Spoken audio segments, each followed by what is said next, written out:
भारत को सुरक्षा परिषद का स्थायी सदस्य यानी कि परमानेंट मेंबर बनाने की बात कहकर अमेरिकी राष्ट्रपति जो बाइडेन ने फिर एक बार इस पर बहस शुरू करने का काम किया है। हकीकत ये है कि इसको लेकर कई देशों ने अपनी सहमति दी है, लेकिन हुआ कुछ नहीं। संयुक्त राष्ट्र की आम सभा का 77वां सत्र शुरू हो चुका है और इस सत्र के दौरान अमेरिकी राष्ट्रपति जो बाइडेन ने सुरक्षा परिषद में भारत की स्थायी सीट की दावेदारी का समर्थन किया है। हालांकि ऐसा पहली बार नहीं हुआ है। इस तरह के बयान कई देशों से लगभग हर बार सुनने को आते हैं। इसके बाद भी भारत को आज तक इसका स्थायी सदस्य नहीं बनाया जा सका है। इसकी दो सबसे बड़ी वजह हैं। इसकी पहली वजह है चीन, तो दूसरी वजह है सीटों में बदलाव के लिए यूएन चार्टर में संशोधन। चीन भारत की इस दावेदारी में ये कहकर वीडियो का इस्तेमाल करता आया है कि यदि भारत इसका दावेदार हो सकता है तो फिर पाकिस्तान को ही पीछे क्यों छोड़ा जाए। आपको जानकर हैरानी होगी कि चीन यूएनएससी में भारत की स्थायी सीट की दावेदारी में रोड़ा बना हुआ है। कभी उसको इस परिषद का स्थायी सदस्य बनाने में भारत ने ही अहम भूमिका निभाई थी। भारत के सबसे पहले प्रधानमंत्री पंडित जवाहरलाल नेहरू ने ही चीन की सदस्यता का समर्थन किया था।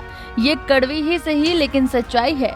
कांग्रेस के नेता शशि थरूर ने इसका जिक्र अपनी किताब Nehru the invention of India में भी किया है। उन्होंने लिखा है कि आजाद भारत के पहले प्रधानमंत्री पंडित जवाहरलाल नेहरू ने ही यूएन में पीपुल्स रिपब्लिक ऑफ चाइना की स्थायी सदस्य बनाने की वकालत की थी। वर्ष 1949 में यूएन ने चीन को सुरक्षा परिषद की सदस्यता देने से इनकार कर दिया था। 1950 में भारत चीन की इस पक्ष में वकालत करने वाला सबसे बड़ा समर्थक था। भाजपा की सरकार के पूर्व वित्त मंत्री अरुण जेटली ने भी इसको लेकर एक ट्वीट 14 मार्च 2019 को किया था, जिसमें जेटली ने पंडित नेहरू के अगस्त 1955 में लिखे पत्र का हवाला देते हुए लिखा था कि कश्मीर और चीन को लेकर लगातार एक ही इंसान ने बड़ी गलतियां की थी। उन्होंने यहाँ तक लिखा था कि पंडित नेहरू ने मुख्यमंत्रियों को लिखे पत्र में भी इस बात का समर्थन किया था कि चीन को सुरक्षा परिषद की सदस्यता मिलनी चाहिए। यदि ऐसा नहीं हुआ तो चीन के साथ ये नाइंसाफी होगी।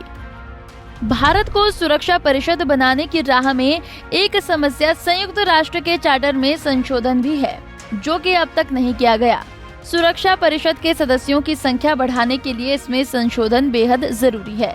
इसके साथ भी सदस्य बनने के लिए सुरक्षा परिषद के सभी 5 देशों के बीच सहमति जरूरी होती है। चीन हमेशा से ही भारत और सुरक्षा परिषद में मौजूदगी का विरोधी रहा है। इतना ही नहीं, नवंबर 2020 में जब भारत को सुरक्षा परिषद का अस्थायी सदस्य बताया गया था, तब भी चीन ने कोई खुशी का इजहार नहीं किया था। उस वक्त संयुक्त राष्ट्र सुरक्षा परिषद के 192 सदस्यों में से भारत के समर्थन में 184 वोट पड़े थे। इनमें से चीन का वोट भारत के खिलाफ था। चीन की पाकिस्तान के लिए इतनी दरियादिली के बारे में आपका क्या कहना है? भारत को यहाँ पर क्या कदम उठाने चाहिए कि उसे यूएनएससी में स्थायी सदस्य की जगह मिल जाए? हमें कमेंट सेक्शन में जरूर बताएं। हमसे जुड़े रहने के लिए हमारे YouTube चैनल को सब्सक्राइब करें और नई वीडियो की नोटिफिकेशन के लिए बेल आइकॉन को दबाएं।